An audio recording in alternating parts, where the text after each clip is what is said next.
Kia ora, everybody, and welcome to the Pitch Perfect podcast. We are a flesh and blood podcast that aims to educate, empower, and support the female community in flesh and blood. I am one of your hosts, Melody. Kia ora, and this is Elaine. Hi. Today we're joined by Kale. He is the man Hello. behind Dead Summer Art. Kia ora. Now, Hello. Kale has been a part of our Fab family since the very beginning, very early days, and he's one of our original lore aficionados. And we also welcome Rhys. Kia ora, Rhys. Rhys is a Hello. data doll main, yes, flesh and blood writer, and Yes. also a lore enthusiast too. So both of our guests also hail from Australia and New Zealand, and we're really looking forward to talking to you both about the lore in flesh and blood. So Elaine, kick it off for us. So hi guys.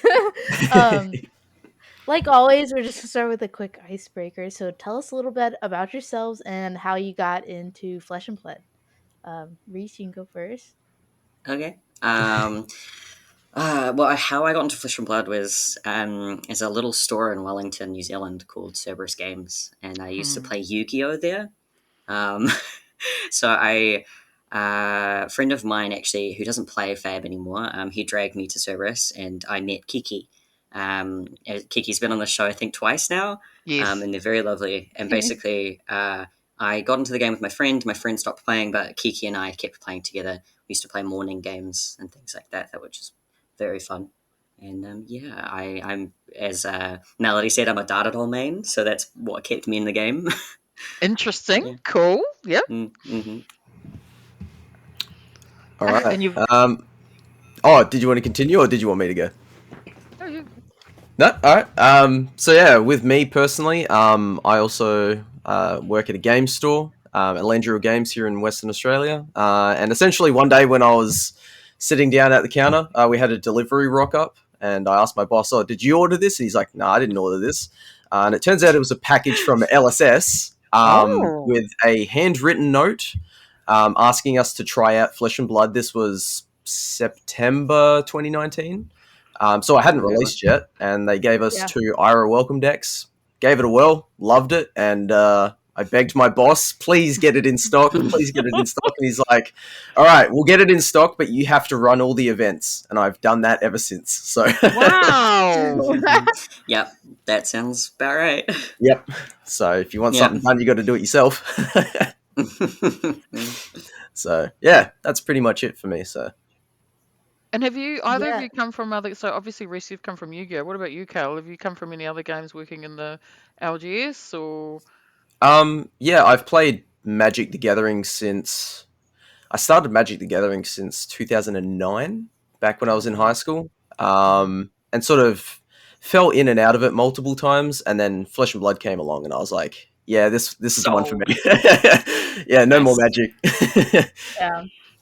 I didn't realize how long you'd been like playing Kale until the 3-year anniversary article, which Yeah. I finally got around to reading, and that was really good. And I was like, wow, this has been an OG, so that's awesome. It's been a wild ride. Yeah. All right, so we're gonna jump into some lore talk. And so we just talked about how you guys got into actually playing Flesh and Blood, but I'm really interested in how you became like really interested and invested in Flesh and Blood lore. What was it that drew you into the lore, and did you study any other lore before Flesh and Blood? And if so, how do you think it compares? So that was a loaded question. So to just start with, how did you get into it, and what drew you into Flesh and Blood lore initially? Did you want me to take this, Reese, or did you want to take this one first? Yeah, I took it. I was first last time. Go for it. All right.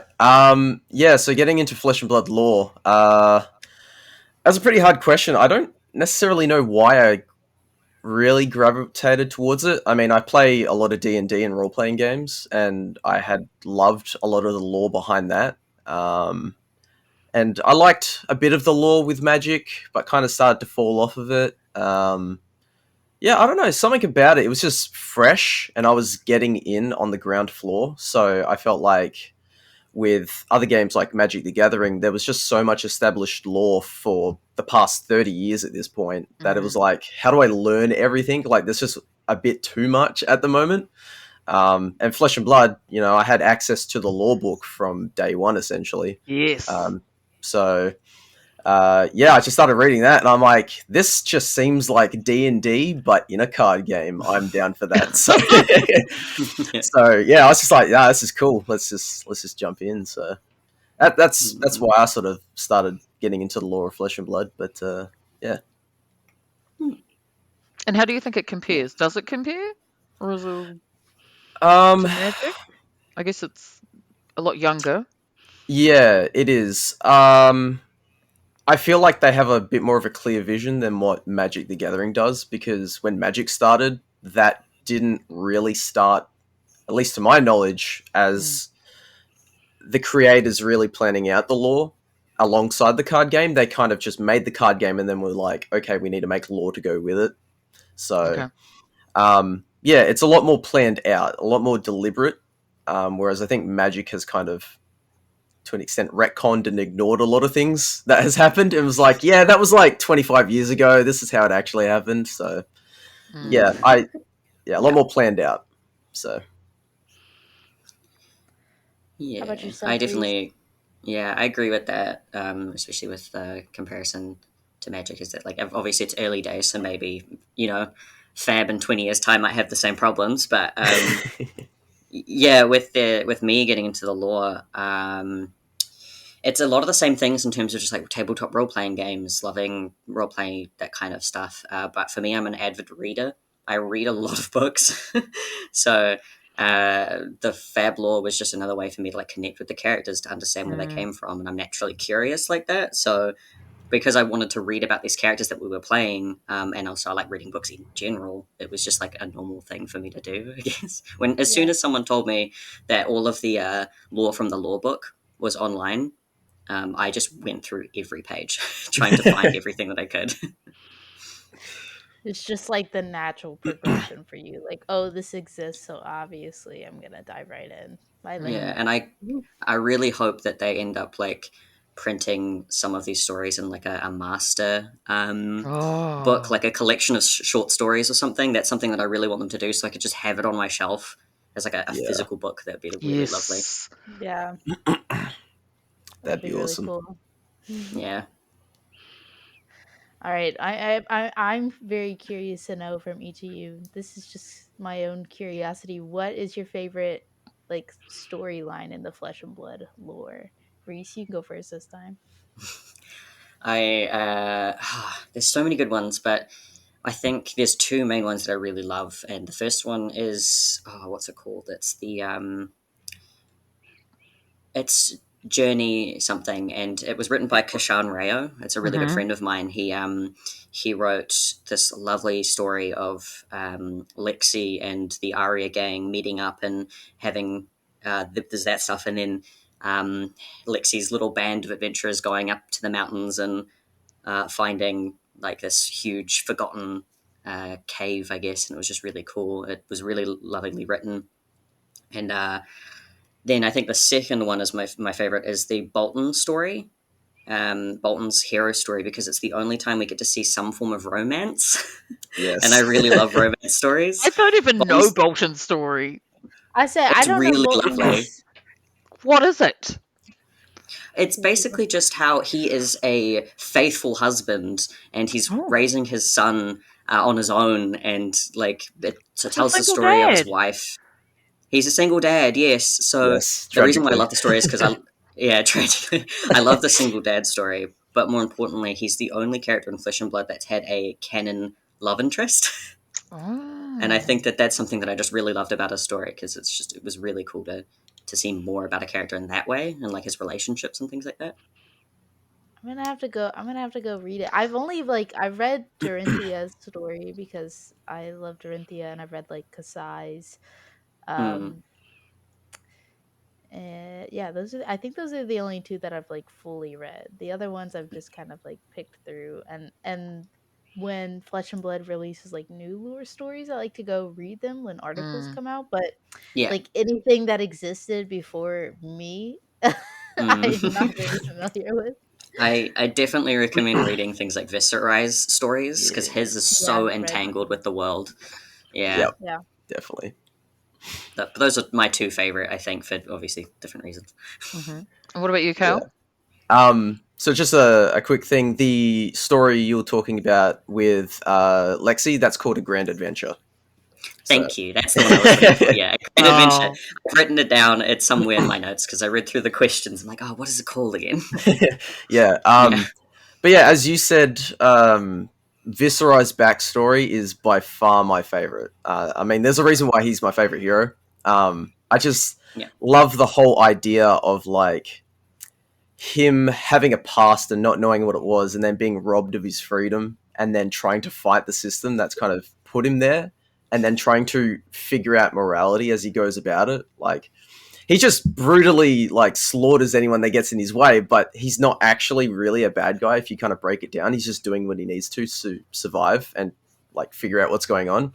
And you know, as he leaves the control of Lord Sutcliffe, he gets kind of taken in by Chain. So he's still kind of being used as a tool to serve a greater means. But yeah, I'm very curious to see where that goes. I love the whole idea of like potentially getting a Visceral that's redeemed, where he's kind of gone back to Volcor, which is where he's from. And yeah, just throwing a spanner in the works. So I really love Visceral. So awesome. Same. Hopefully, we get some of that backstory lore. His old life. yes. Yeah, that'd be cool. That'd That be would really be cool. way cool. So, what's one speculative hot take that you think is yet to be revealed in the lore? There's a lot of things that I could throw out. Some of them are. Let's do it. I'd say I want like your hottest, wildest take, but also, what do you actually think? I don't know. Yeah. Okay. I'm just gonna throw out a couple of things with varying levels of like plausibility. Mhm. Yeah. Ira is a couple centuries old, and at this point, if she's still around, she's probably undead to some extent. I have a bit of proof towards that theory, actually. I think that Ira is actually a couple centuries old because in Katsu's backstory, he actually talks to a member of the Crimson Haze and says, "Oh, you know, our founder didn't agree with Aoi's Scales, which is like another group within Mysteria, and he said that that group had been at odds with their leader for like their leader's agenda for a couple of centuries." And I'm like, but Ira founded the Crimson Haze, and if it's been a couple of centuries, that must mean she's really old. So I think that would be amazing if like Flesh and Blood's first ever hero was actually from like quite a long time ago. Because we don't know what the Edge of Autumn, her sword, is actually doing to her, because it's corrupting her somehow. So who knows? It's probably keeping her alive or something. So that's. I definitely love that theory. It's a good theory, that one, because it makes sense, and there's like definitely like clear evidence to suggest. And it also means that eventually we might get this really old Ira as an adult hero, which I'm kind of hype about. That'd be baller. Yeah. That'd be so good. And I don't know, what's another theory? I do have a theory that Visceral is actually a Drakai of the Royal Court of Volcor. Because we we got a bit of information on the naming conventions of people from Volcor. And in that article, they actually list Visceral as a Volkai name, because all the Volkai in Volcor, their name has to end with AI. So Visceral, you know, being named like that implies that he's a Volkai. However, the person who named Visceral was Lord Sutcliffe, his creator. But how does Lord Sutcliffe know that Visceral was a Volkai and not a Drakai? Because he just knows that this guy rocked up on the shores of the Demonastery and was wearing armor from Volcor. So he's like, oh, it's probably a Volkai, but it could easily be a Drakai, because Visceral does have Aether Affinity, which is the ability to use magic. And that is normally a thing that we only see in the Drakai, at least coming from Volcor. So that's another hot take I have, and I definitely think that that'd be awesome if we got like a Draconic Rune Blade and it was Visceral. Oh, imagine people would go crazy. That'd be crazy. He's got to be He's got to be important somehow, right? Like he's got Yes. to Yeah, be something. Yeah, for sure. but And your hot yeah. takes, Reese? Have I you got? say, give me your hot takes, Reese. I don't have many because there's just so much like lore and things that are thrown at you from a bunch of different places. I am definitely interested in the Aesir and Embers. Yes. Yes. Um, they're very cool, and I genuinely think when we finally meet Fiendel, that they'll be like this Aesir. They're got to be this like massive god of like Earth, maybe even like something similar to the Aesir that we see in Aria, where like Fiendel is the god of all three elements or something, or you know what I mean? Like it's got to be some giant creature of like mass power. And I think that that's like the one thing that I'm holding out for because I can't wait to find out where that leads.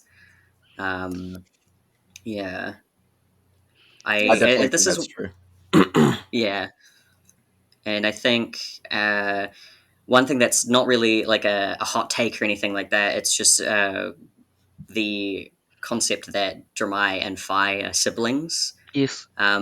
That's something that's Uh-huh. been confirmed, but it's something that I like when we were looking at the art and things like that. We were like, are these two like uh, Zuko and Azula from Yeah. last Airbender or something. And we're just like, huh, are they siblings? And then they released the lore, and we're like, they're siblings.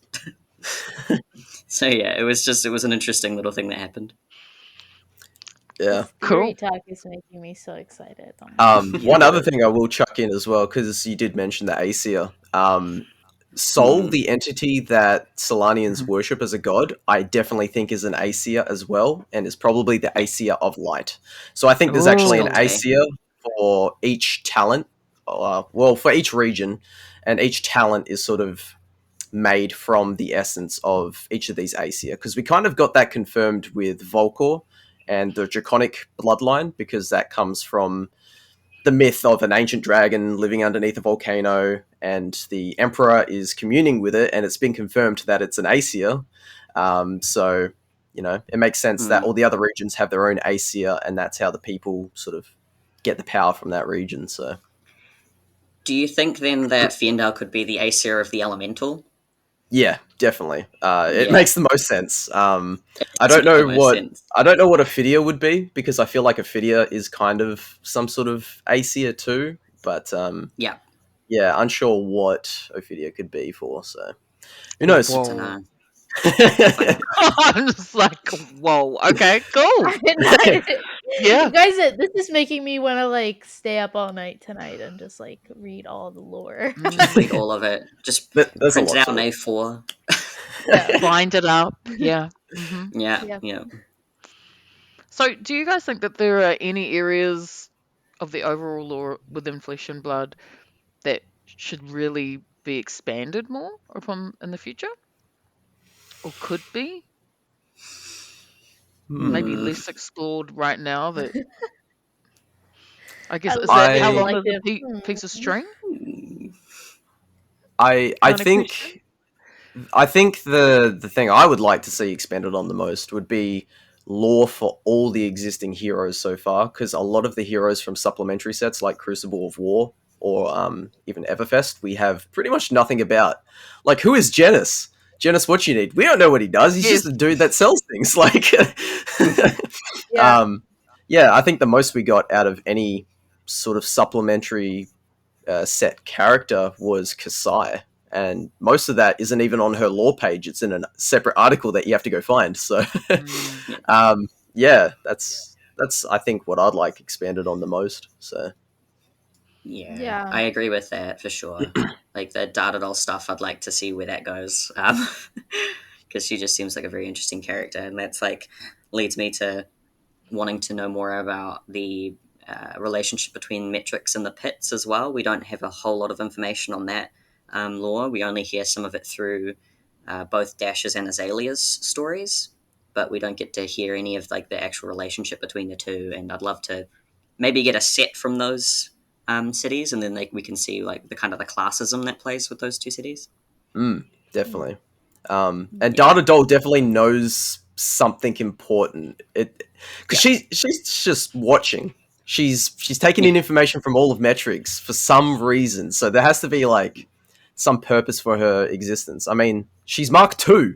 So that implies there's a Mark 1 as well. What happened to Mark 1? Yeah. Actually, I just realized a theory. I completely forgot about this theory until now, until you mentioned this. I think Dash is a robot. I think she's. What? I think she's. That's a I hot think take.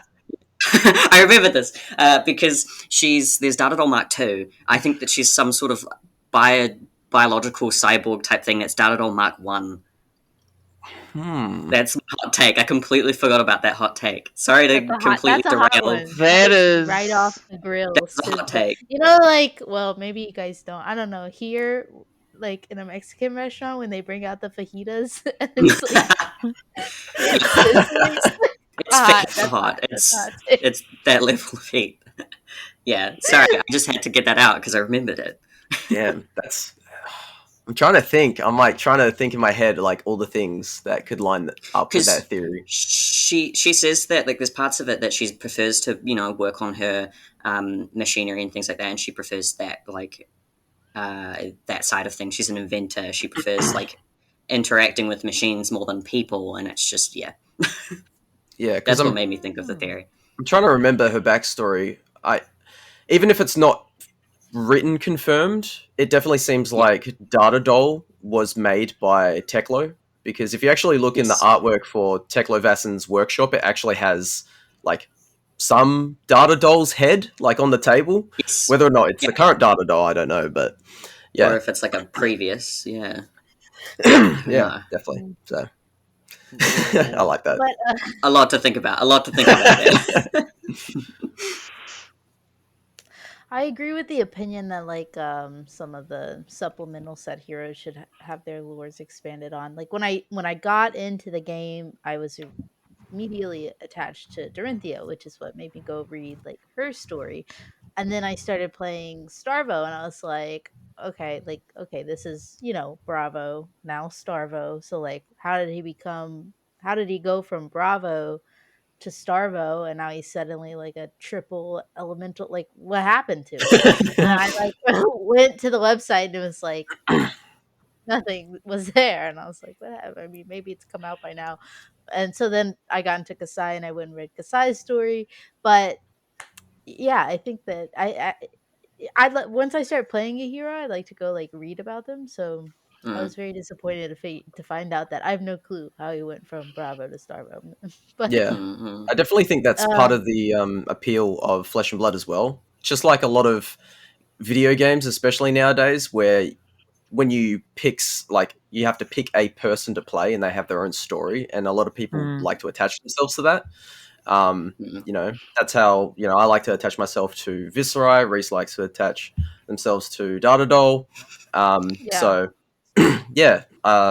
having lore for a character is important, because if you don't have any lore, it really makes it hard for a person to connect to the character. So Melody and I were actually talking about that yesterday when we were writing this, because I think both of our brothers don't actually play card game Flesh and Blood, but they both really like the lore behind it, and just like how like the characters and the actual game, everything is so like centric around the lore, and the way everything plays actually makes sense with the lore. And it's like it's interesting that there are people out there who, even though they don't play the game, they still are really appreciative of like that fact. So it's pretty cool. But there's a lot of lore, and even if I wanted to stay up all night and read it all, that's pretty intimidating to dive into. Yeah. So for a newbie or someone who wants to just like learn a little bit more about the lore, where do you think the best place to start is? Neil. There's a period during Monarch that I think is really good. Like if you start with Viscerai's lore and you learn a little bit about Viscerai, and then you start to learn about Dorinthia and the battle between light and dark, you can start to get into the Monarch lore pages, which actually has a very cohesive story, at least to me. And that's really when we started to get some lore that really meant something big was going to happen. And I think that was like the most engaging part of the lore for me, at least at the very beginning. Like that kind of stuff was really cool. That, or if someone is a completionist, if a new reader wants to complete everything, start from Welcome to Wraith and work your way back. Like just start from the beginning and just read the heroes pages in Welcome to Wraith, then move to Arcane Racing, and then go on. Yeah. Yeah. And that can Yeah. be found in the PDF that's online somewhere? Yes, Do you that mean PDF on the is really good. website? The PDF and the website have very similar information, pretty much. So Okay. it's basically whatever you have access to. Okay. Yeah. I guess, well, my answer is probably going to be a bit narcissistic. Check out my YouTube channel. But, Go for it. I mean, well, to be honest, there's only probably one video at the moment I would recommend. And that's my first ever video because that was just a general overview of like the world and the regions.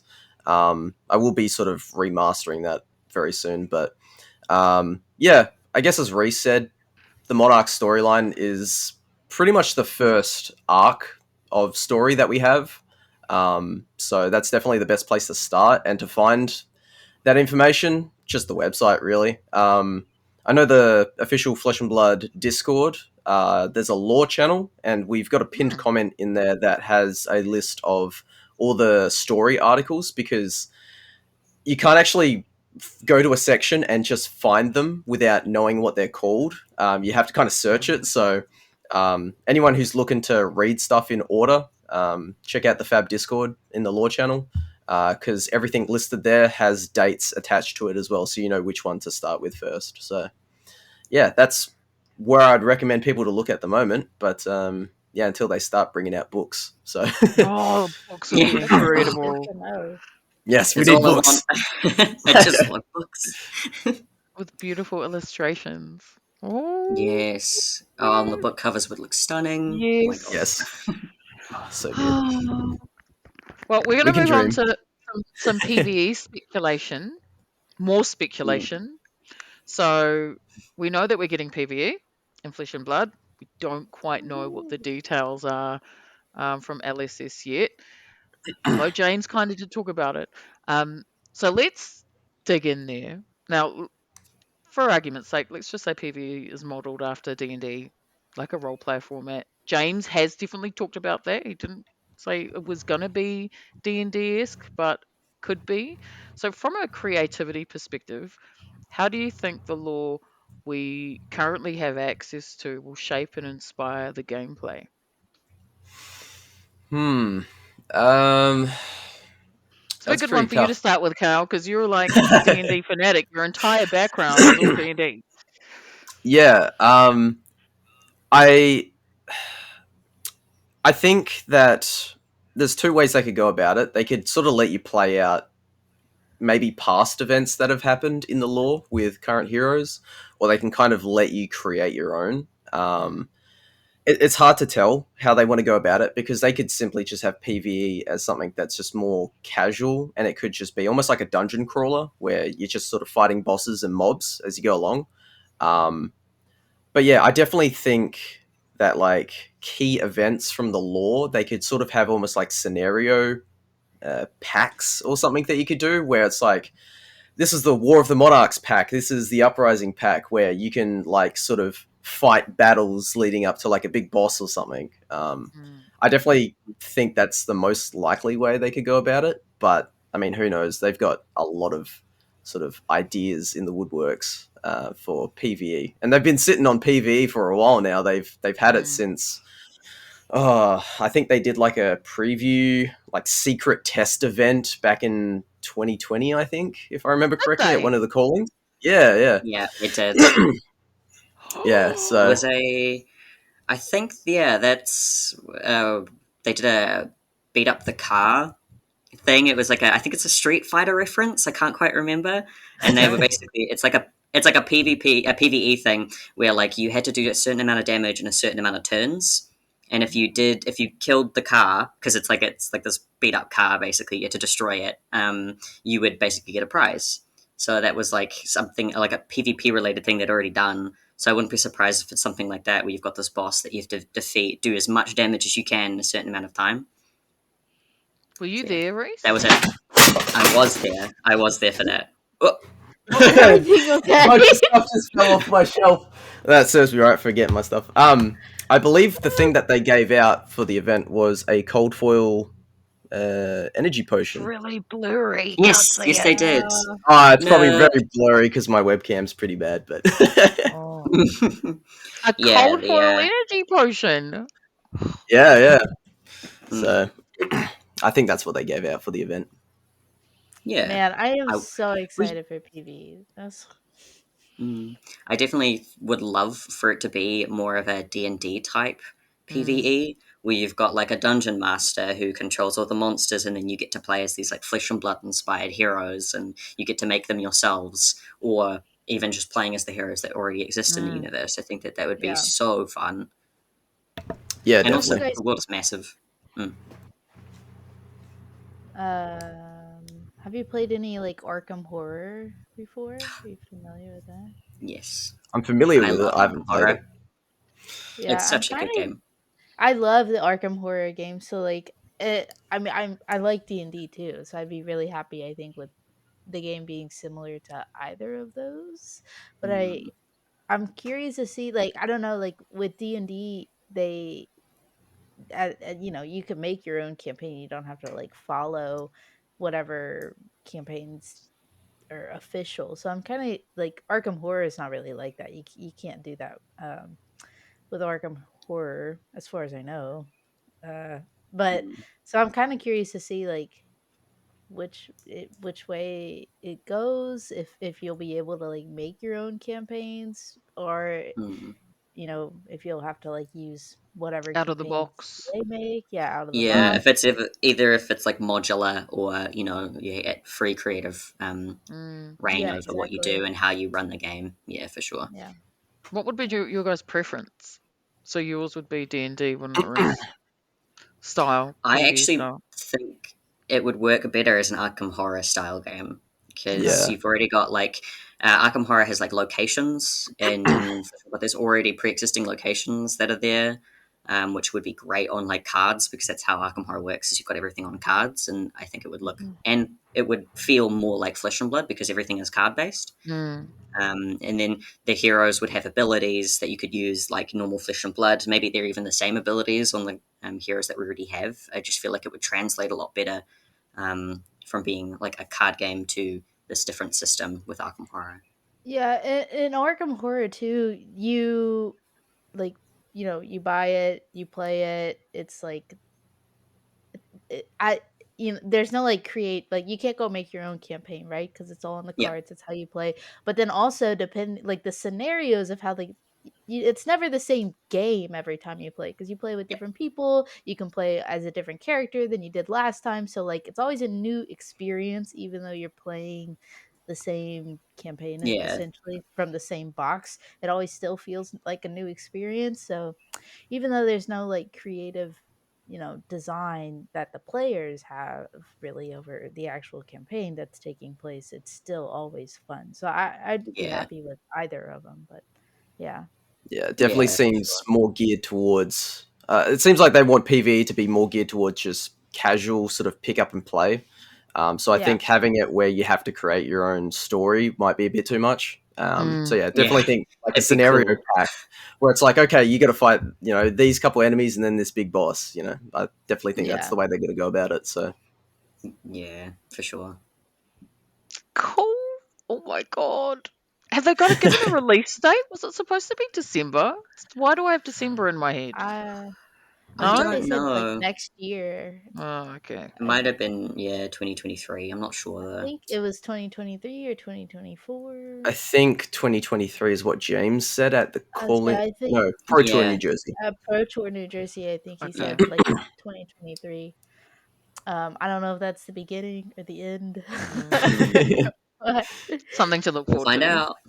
Yeah. It'll be December 30th or something on 2023. Like we'll get it right at the end. Right at the end. We'll get it Yeah. first, Reese.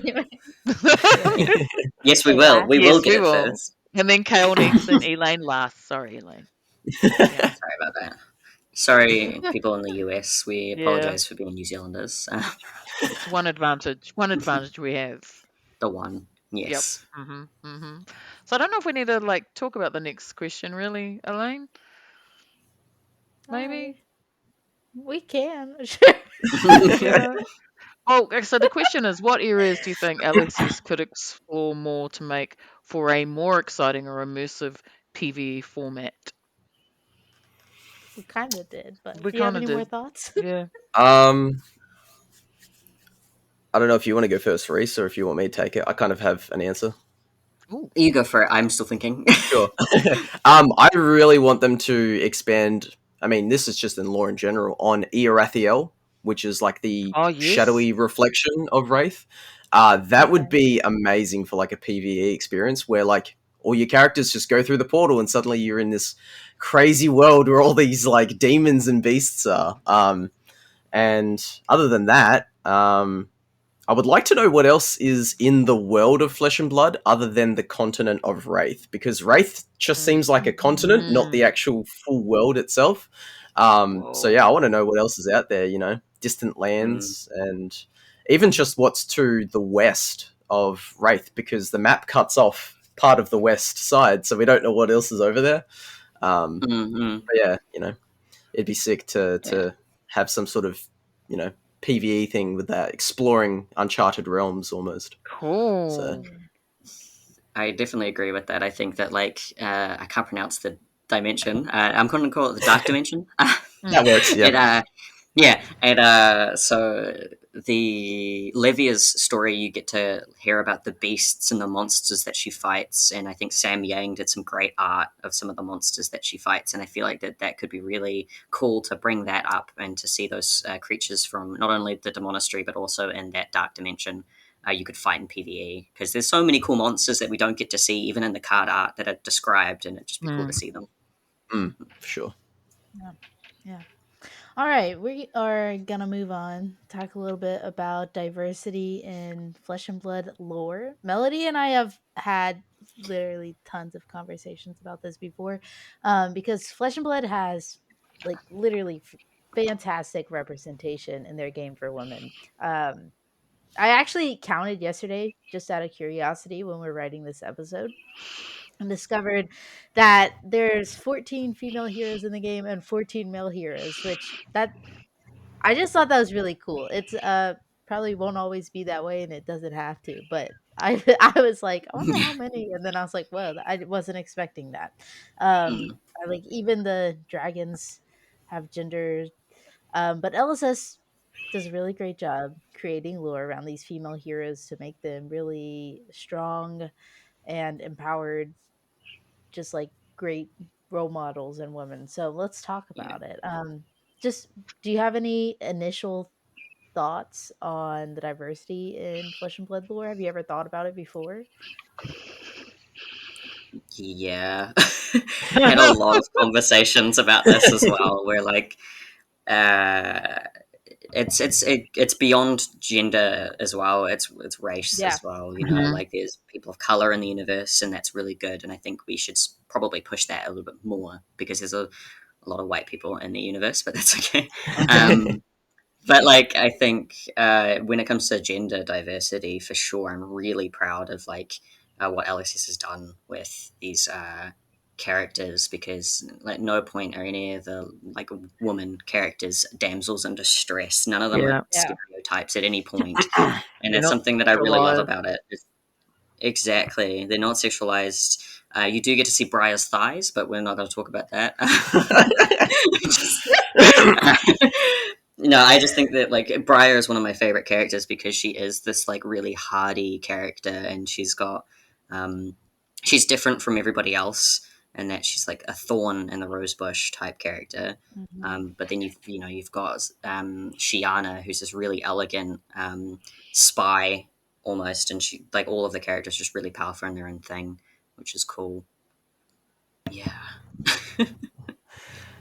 Yeah. I mean, I think they've done a decent job so far. You know, I still think there's areas to improve, but you know, when you're developing a world, you kind of do have to lean a little bit on like expectations of what society recognizes in Oh, like media. societal Yeah. norms. Yeah. Yep. So, for example, you've got Mysterio, which is ninjas and Asian aesthetics. So, Mm. they make pretty much all the characters from that region Asian descent. Um, Yeah. but I really do love what they did with characters like Bolton, where I was not expecting at all for them to release a black character so early, and I'm glad that they did. And they didn't make his race his entire personality. That's the one thing I really hope they avoid doing is when they include characters that are minorities, whether through gender diversity, sexuality, race, that they make it their entire personality, because that's not how the world Mhm. is. Yeah. If you have a gay character, if you have a trans character, that's part of them, but that is not all of who Who they they are. are. You should Yeah. look at a character and say that is, Bob. You shouldn't go that is the gay hero Bob. Yeah.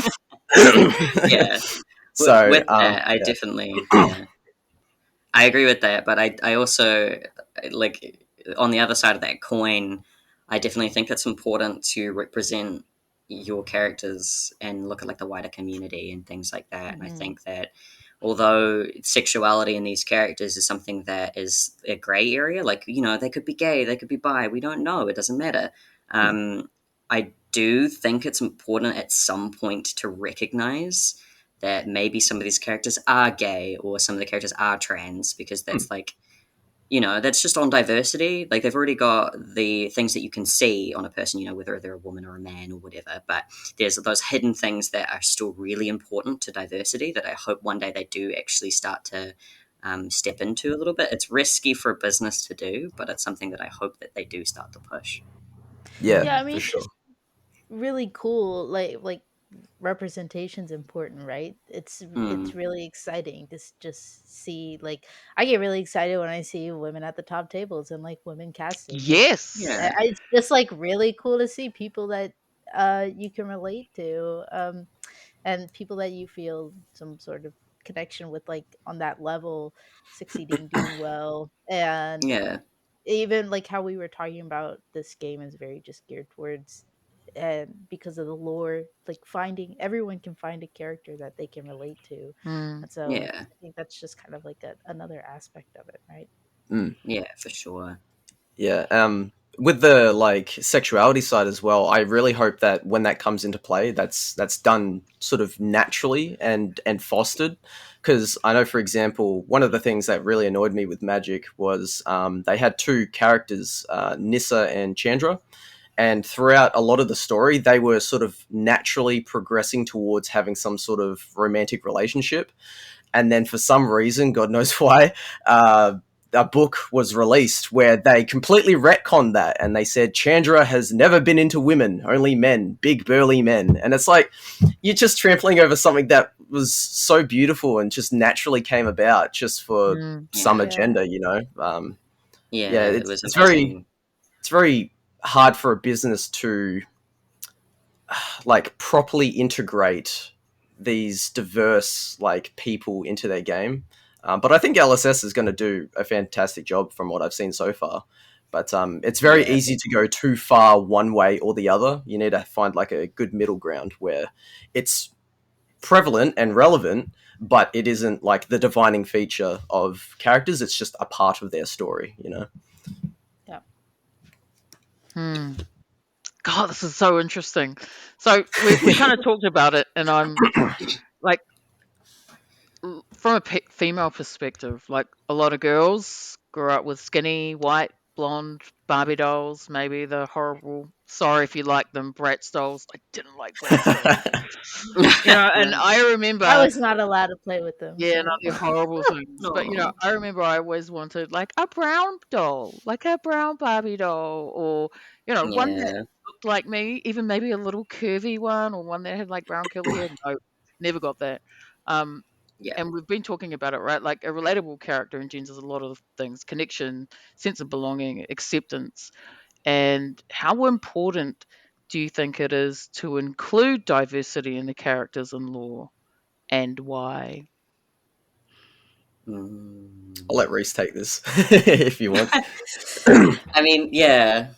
So, like, diversity it's about relatability. It's about people being able to connect on a level with each other. I think for products like Barbies and stuff like that, they are, like, kids play with them, and not all kids are white. That's just not how that works. So, like, being able to introduce like Barbies of color, it's important to basically appeal to that audience. And with Flesh and Blood, I know for a fact that a lot of the community are LGBT, and also there's a lot of women in this community comparatively to other trading card games. And I think that if you completely ignore that part of the community without like being able to represent them, it just doesn't make sense. They're not going to keep playing. It's not going to be something that they can relate to or want to play. So yeah, it's extremely important in any story to have a character that people can relate to. And like, what's an example? Like Legend of Zelda, Link was supposed to be ambiguously gendered, so girls and guys could see themselves in Link. It's that kind of thing. Yeah. Yeah, I could definitely see that. Yeah. I loved Zelda growing up. So did I. And Link, so that makes sense. Diversity, like, it's not something that specifically really affects me personally because I'm a cis white straight male. I am essentially the majority in this case, but I really do still think it's important because I want everyone who plays the game with me to feel included. Like, I have a 50-year-old mum that plays in my play group. I want her to. God. Yeah, she kicks ass. She plays only Brute. so good. Cool. Yeah, she only plays Brute. Yep. Oh, love it. I've got someone that was assigned male at birth that now identifies as female playing with us. I want them to feel included because I love everyone in the Flesh and Blood community that we have, and if including diverse characters makes them feel more accepted, then I'm all for it because it doesn't negatively impact me. I've already got plenty of white, males that I can identify with in Flesh and Blood. Give the others a chance. But one thing I'm quite surprised with is, unless I'm missing something obvious, is they haven't included a Maori type character in Flesh and Blood. Oh, there's no Māori type characters in there. No. Yeah. So I'm surprised they didn't do that yet. Maybe they're waiting for the right time, but I think it's probably for other reasons. It's a bit touchy. It's very, they've got to be very careful when they include a Māori character, because in previous video games and stuff like that, there's been outroar. Like, people have been upset because it's not a character to us. I'm also Māori. My tribe is here and things, and it's like our reality, not necessarily a character, if that makes sense. So it's very hard to include that kind of culture. Yeah. No, I didn't actually know any of that. I'm so disconnected with Maori culture because I live in Australia. But no, that's interesting to hear. Yeah, so it is interesting for sure. Okay, how would you say? I know you guys talked a little bit about how you are familiar with magic lore, but I don't know if there's any others that you might be familiar with. But do you have any thoughts about how the diversity of Flesh and Blood compares to those lores? Generally a lot better. At least if you compare it to Magic, as I previously talked about how they kind of retconned two characters that were both female having a relationship. That caused a lot of uproar when they did that, and they kind of went back and apologized for it. But I definitely think it's a lot more modern approach that LSS is taking, which is just sort of a sign of times changing for the better. There's still a lot of way to go with that.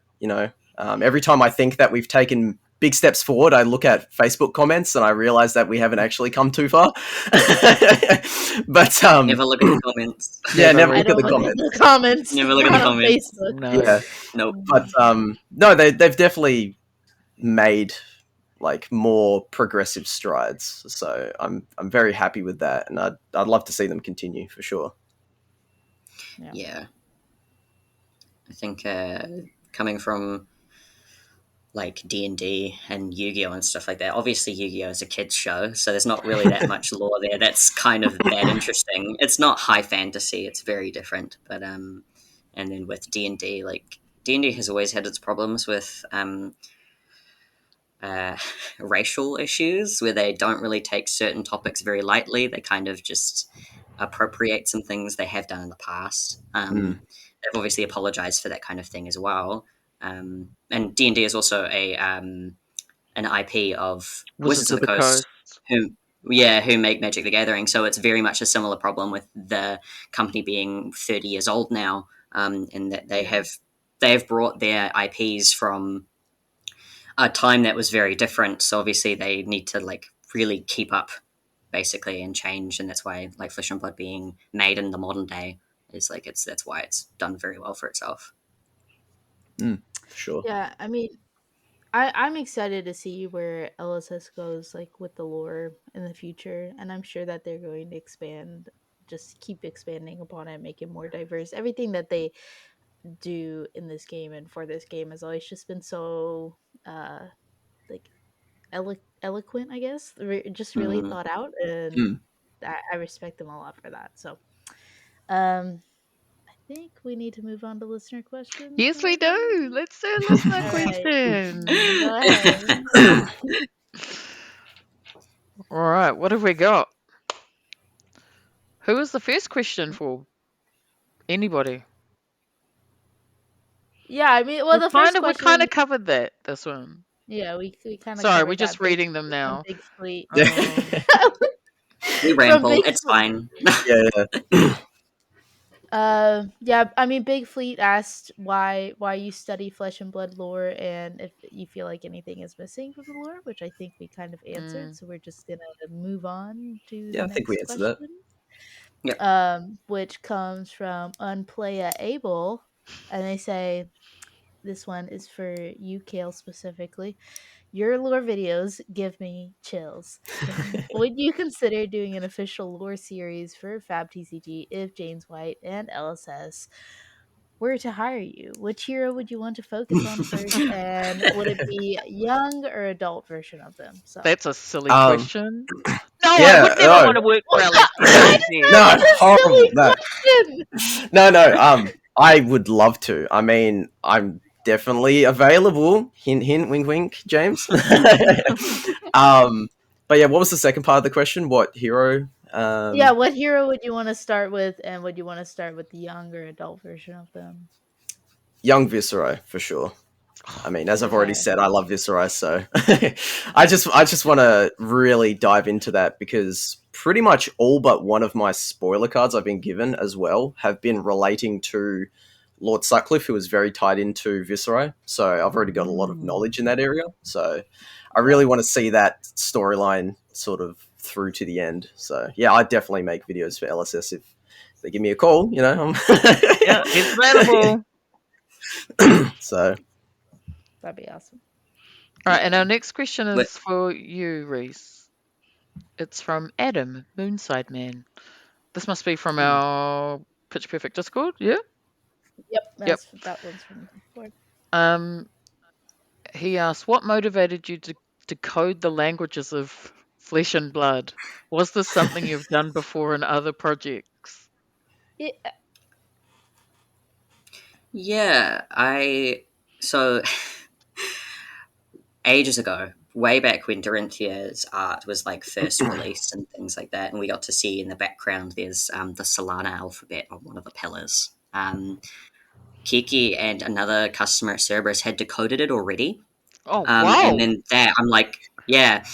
So it was really easy to decode for them. I was like, oh, that's kind of cool, whatever. And then I think I want to say like half a year later, my brain was like, man, I really forgot what that said. So I decoded it myself. Again, basically, and that was basically the beginning of like, wow, this is really cool. And then I started to see symbols on the side of the arcane box, so the box booster box art of the Arcane Rising set has symbols on the side of it, and me and my partner were basically just like, "What is this?" And then basically from there, articles would come out with symbols, and me and my partner would just like send them to each other. And him and I, his name's Jax. Jax and I would basically decode it together, and that was like a little activity we did. Oh, So cute. it was sort of it was a joint effort basically, but I've been piecing it all together since then. He helps me out a little bit every now and then, but all of my massive thread was fun to make. That massive thread used to be a PowerPoint presentation Oh wow. that I Wow, Rhys. that I condensed into a Twitter thread. But yeah, it was basically just like a little kind of romantic thing me and my partner used to do, and then that just kind of exploded from there. Okay, am I like stupid? Like, how do you even do that? How, like, Well, the it's almost simple like Photography. cheat answer. codes. Is there like a code somewhere like I have a cipher basically, which is the that alphabet with the you symbols on made? it. Okay, but there's Yes, an alphabet somewhere. yeah, I made it. Okay, what? um, I don't the know the why sim- this is like. I can't wrap my head simplest around this. Yeah, the simplest way to say how to decode something is like if you get a big sentence with like random symbols, you You take the look for smaller the. words and you think, what? Yeah, the small words are often only one of like two different combinations. So like is to, the, and, Hmm. like small words that Uh-huh. could only be those ones. And you basically like, okay, we're going to say that this is and then we're going to look through the thing. Where do these symbols show up again? And then we piece it together that way. So you're basically just trialing and error in it until it starts to click into place.